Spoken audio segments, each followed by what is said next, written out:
Baik teman-teman, kita lanjutkan lagi ya. Kita masih bahas yang partnership. Sekarang kita akan melanjutkan di learning objektif 4 dan 5. Yang objektif 4 ini kemarin sebenarnya sudah di video sebelumnya sudah ada disinggung-singgung sedikit ya. Kalau kemarin ada namanya dissolution, pembubaran secara hukum, yang ada ini yang partner baru bergabung ataupun ada partner yang keluar. Nah, yang sekarang ini partnershipnya itu benar-benar bubar, tidak hanya secara hukum tapi juga secara ekonomi. Nah, di learning objektif 5 nanti kita akan bahas sedikit saja, yaitu bagaimana sih penyajian di laporan keuangan untuk partnership ini. Apa bedanya dengan bentuk perusahaan yang lain. Kita mulai ya. Jadi liquidating partnership dari sisi istilah sebenarnya likuidasi itu merujuk pada pelunasan hutang-hutang yang ada di perusahaan. Namun proses ini tidak sesimpel itu ya. Jadi tidak langsung dilakukan pembayaran kepada si kreditor. Tapi di sini ada beberapa tahapan untuk melaksanakan liquidating partnership itu.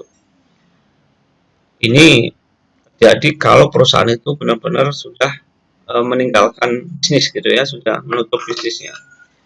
Keseluruhan prosesnya itu adalah disebut likuidasi. Jadi tidak hanya pembayaran kewajiban atau utang-utang, tapi juga keseluruhan dari proses-proses sebelumnya.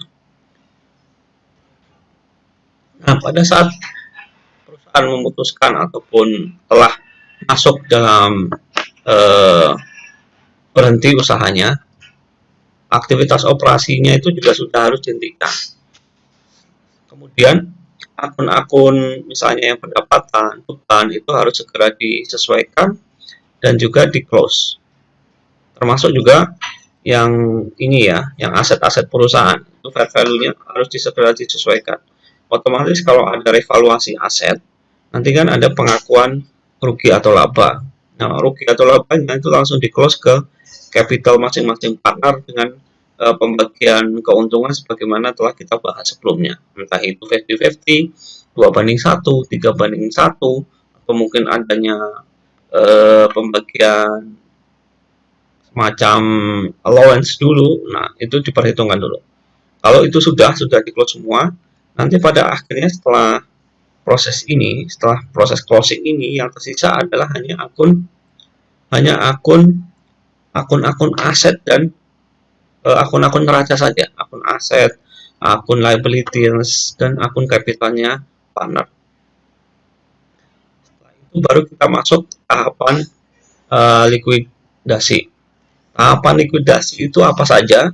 Jadi yang pertama, tadi setelah ditutup ya, ini langkah-langkah setelah ditutup tadi, yaitu yang pertama adalah penjualan aset-aset yang tersisa.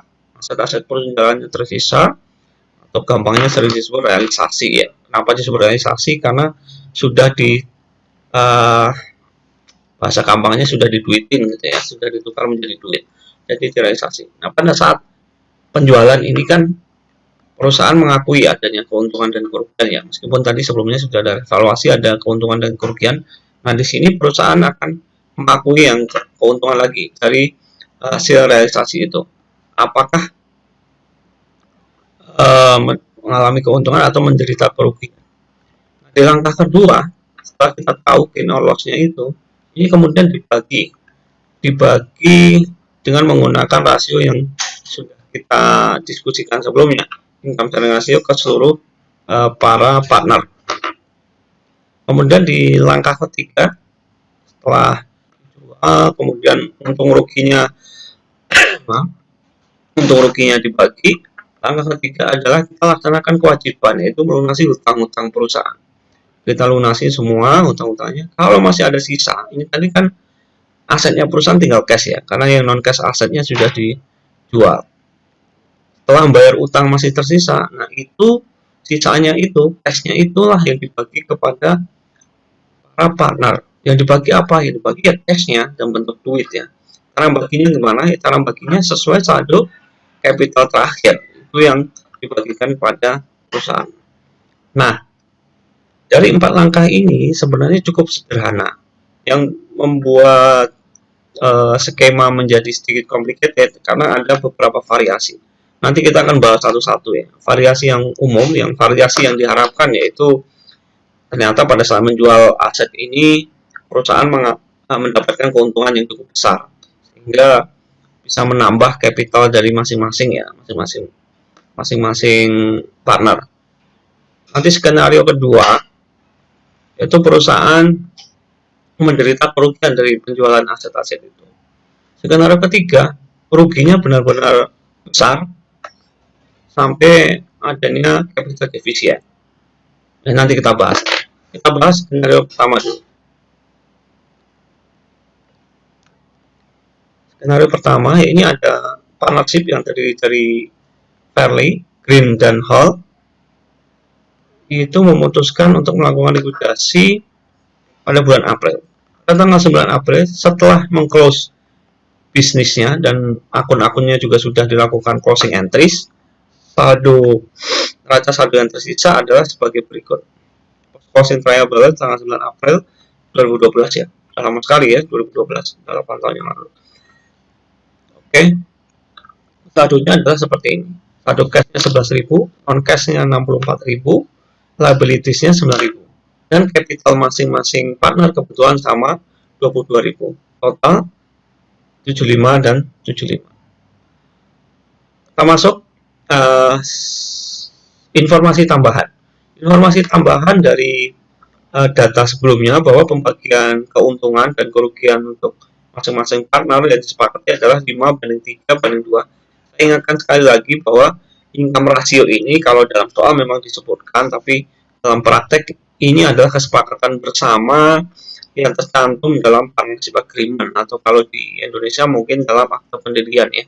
Ini yang disepakati bersama. Ini contohnya Fairley, Green, dan Hall ini sepakat membaginya 5:3:2 atau 50%, 30%, dan 20%. Kemudian selanjutnya kita mulai masuk langkah-langkah likuidasi. Semua aset-aset non-cash, semua aset non-tunai berhasil dijual dalam satu kali transaksi. Prakteknya tidak seperti itu ya. Prakteknya mungkin dijual dulu yang kecil-kecil, kemudian yang besar gitu ya. Ini untuk menyederhanakan, jadi semua non-cash dijual dalam satu transaksi 72.000 yang menghasilkan keuntungan 8.000. 8.000 dari mana? Kalau kita lihat ya, ini tadi non-cash aset, nilai bukunya setelah revaluasi adalah 64.000. Tapi laku terjual sebesar 72.000. Otomatis perusahaan untung 8.000. Nah, 8.000 ini nanti di langkah kedua didistribusikan kepada Fairley, Green, dan Hall dengan rasio ini. 50% ke 8.000, 4.000, dan seterusnya. Setelah dibagikan gainnya itu, sisa cashnya perusahaan kan jadi bertambah ya. Dari sebelumnya 11.000 tambah hasil penjualan 72.000, jadi saldo cashnya bertambah menjadi 83.000. Nah, 83.000 ini kita masuk ke langkah ketiga, yaitu melunasi kewajiban. Kewajibannya di sini tadi ada 9.000. Jadi 83 dipakai untuk melunasi 93. Jadi masih ada 74.000. Nah, 74.000 ini di langkah terakhir ini kita bagi ke partner sebesar saldo akhir capital. Saldo akhir capital itu dihitung dari mana? Saldo akhir yang ada trial balance ditambah pembagian keuntungan atau kerugian di sini. Nah, ringkasan dari masing-masing tahapan likuidasi itu biasanya diresum untuk memudahkan membaca gitu ya. Itu dalam sebuah laporan dalam sebuah matriks tabel yang sering disebut dengan Statement of Partnership Liquidation. Ini laporan untuk yang menyajikan hasil likuidasi sebuah persekutuan. Kita lihat contohnya. Dari informasi tadi, dari informasi trial balance maupun informasi langkah-langkah likuidasi, ini bisa diringkas menjadi seperti ini, Statement of Partnership Liquidation. Jadi bentuknya adalah yang paling atas ini sebenarnya sama dengan laporan-laporan keuangan biasa. Ada nama perusahaannya, kemudian nama laporannya yakni Statement of Partnership Liquidation. Kemudian periodenya kapan? Yaitu periode masa likuidasinya 10 April sampai 30 April. Nah, ini ada salah ketik ya. Seharusnya ini 2012 ya.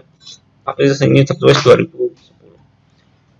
Kemudian isi dari laporan tersebut ya sebelah kiri standar ini adalah uraiannya. Kita lihat dulu kolom-kolomnya. Kolomnya adalah sebenarnya ini kalau teman-teman ingat ini adalah kolom persamaan akuntansi. Aset sama dengan liability plus capital. Aset harta sama dengan utang plus modal. Di pengantar akuntansi 1 ya di awal-awal. Nah, untuk asetnya ini dirinci menjadi cash dan non cash aset karena ini memang cuma dua.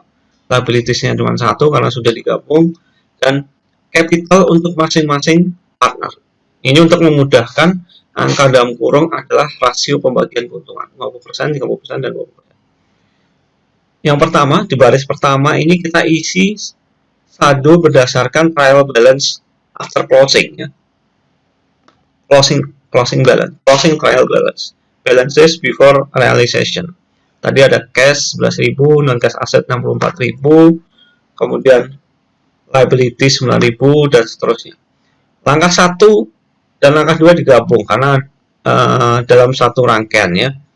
Langkah 1 adalah penjualan aset. Penjualan aset tadi non cash asetnya dijual. Berarti non cash asetnya berkurang sebesar saldonya 64.000, cashnya bertambah.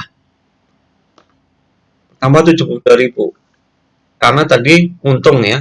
Jadi harganya 64.000 tapi laku 72.000.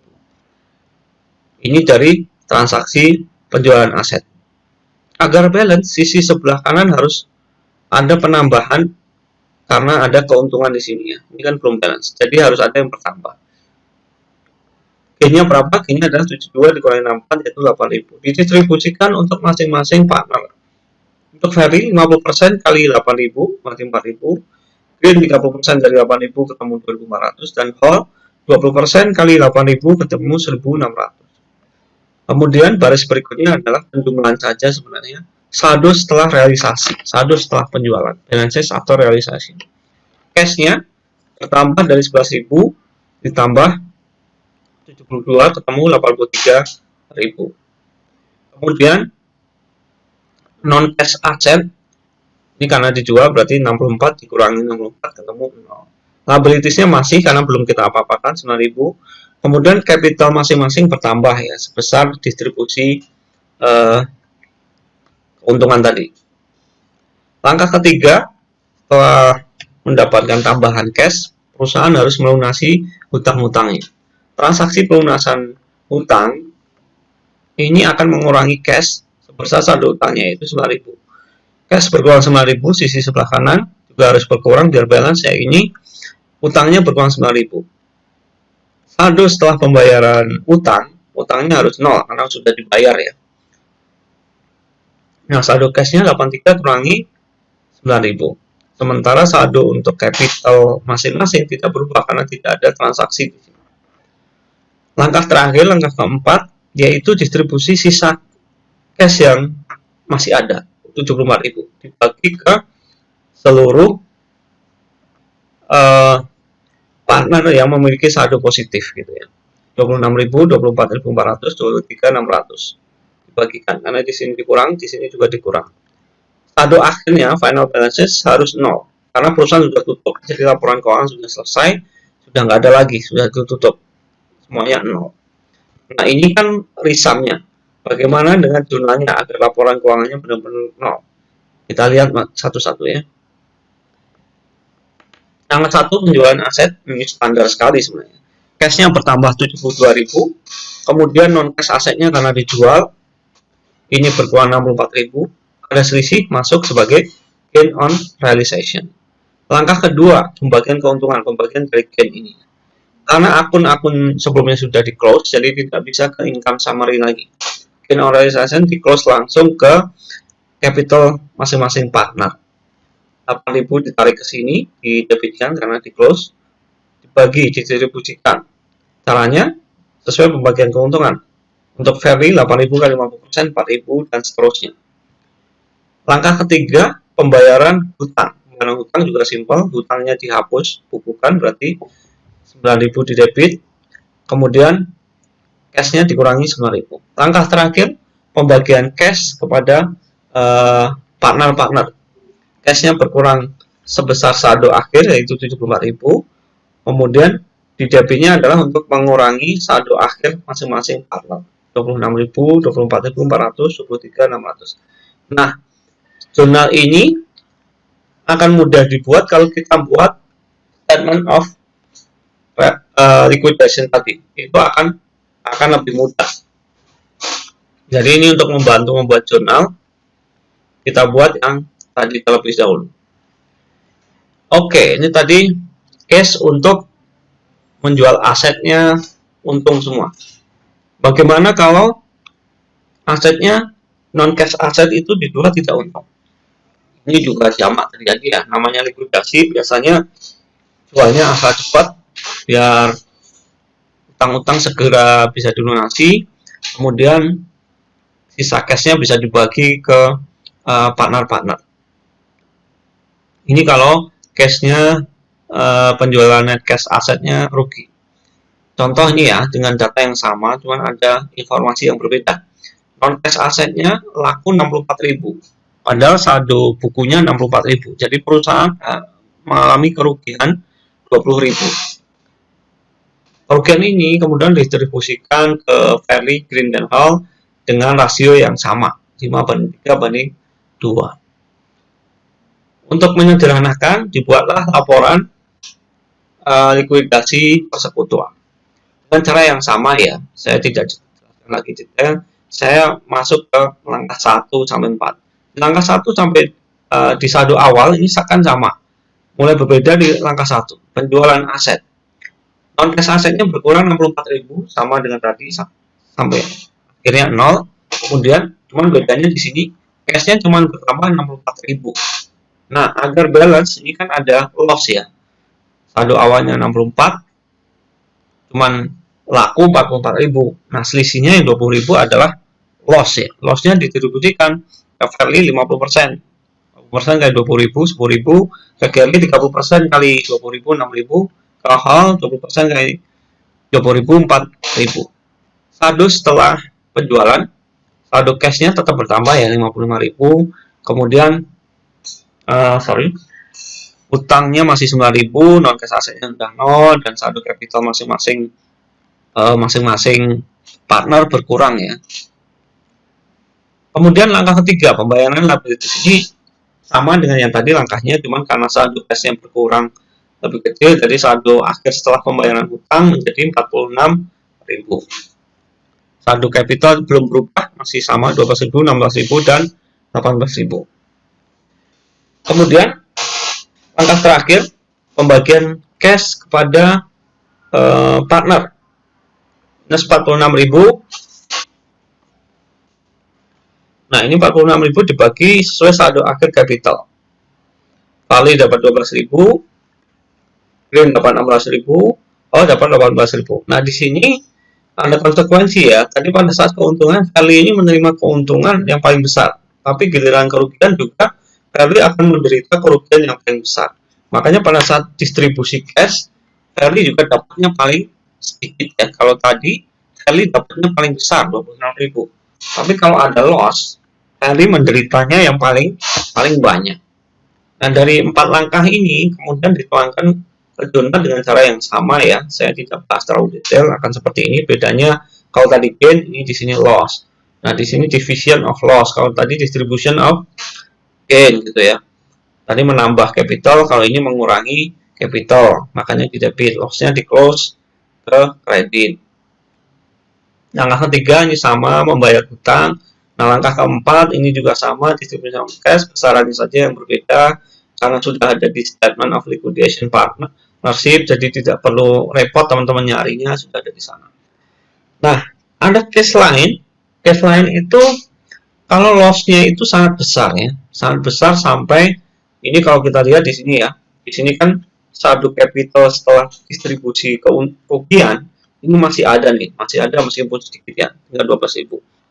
Nah, bagaimana kalau setelah pembagian loss ini, pembagian kerugian ini karena ruginya cukup besar, sampai saldo capitalnya negatif. Nah, itu kita lihat case berikutnya yang sering disebut dengan adanya capital deficient.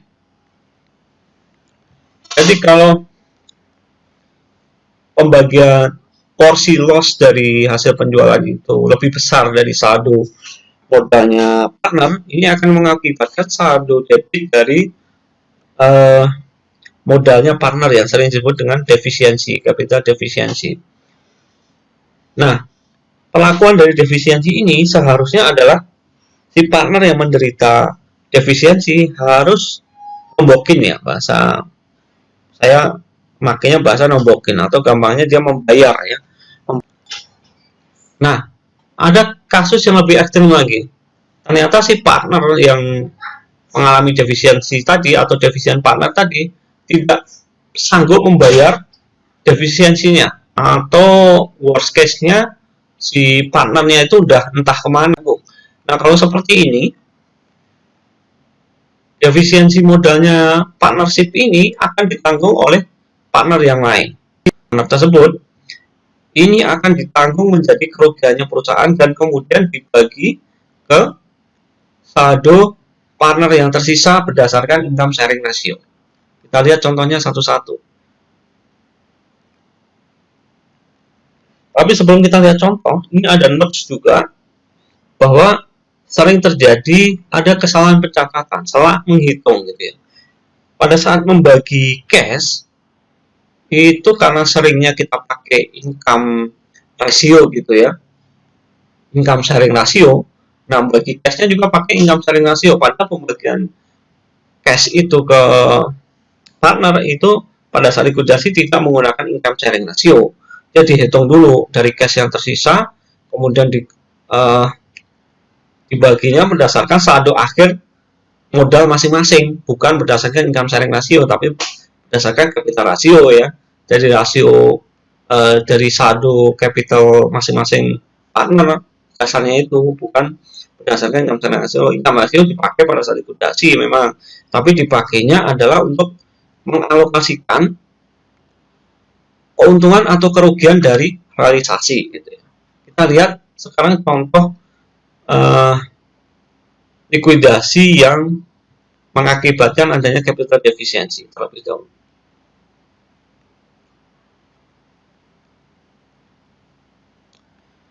Nah, ini parah sekali ya, case-nya. Kalau tadi cash aset itu masih laku 44.000. Nah, ini mungkin perusahaan ini sudah bangkrutnya cukup parah dan juga partner sudah nggak mau ribet ya, yang penting jual saja asal laku. Nah, ini ternyata lakunya cuma 10.000, padahal saldo setelah penutupan, saldo akhirnya itu nilai bukunya adalah 64.000. Berarti saldo buku 64.000, laku terjual cuma 10.000, berarti perusahaan mengalami kerugian cukup besar, 54.000. Nah, 54.000 ini dialokasikan ke masing-masing, ya. Si Verly karena rasionya tadi 50%, ya dia nanggung yang paling besar, 7.000. Padahal saldo akhirnya Verly, saldo modalnya ini cuma 22.000, 22.000 dikali 27.000 sudah negatif, ya, atau saldo debit karena dia capital. Nah, selisihnya ya 5.000. Untungnya Verly ini bersedia nombokin 5.000 kepada partnership. Kita lihat perlakuannya seperti apa. Ini dengan menggunakan statement partnership likuidasi, langkah-langkahnya akan lebih mudah, ya, terisam di sini. Baris pertama sama, baris kedua mulai beda. Langkah 1 dan langkah 2, ya. Karena lakunya cuma 10.000, jadi cashnya cuma bertambah 10.000. 10.000 plus 10.000, 21.000. Cash aset berkurang persis sama, 64. Sebelah kanannya ini yang berbeda. Distribusi kerugiannya adalah sebesar 54.000. Untuk Verly 27%, 50% kali 54. Kemudian untuk Green 30% kali 54, yaitu 16.200, dan All 10.800. Saldo setelah penjualan ini cashnya bertambah menjadi 21, hutang tetap, sementara capitalnya Verly ini negatif 5.000. Capitalnya Green tinggal 5.800 dan All 11.200. Kemudian kita masuk ke langkah ketiga. Langkah ketiga adalah setelah menjual itu ada kewajiban yang namanya membayar hutang Hutangnya 9.000, ini sama ya langkah ketiga di berbagai skenario tadi. Jadi ini yang perlu penekanannya, hutang ini diprioritaskan ya terlebih dahulu dibandingkan dibagi kepada partner.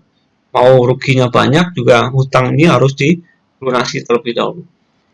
Setelah pembayaran hutang, saldo cash tinggal 12.000.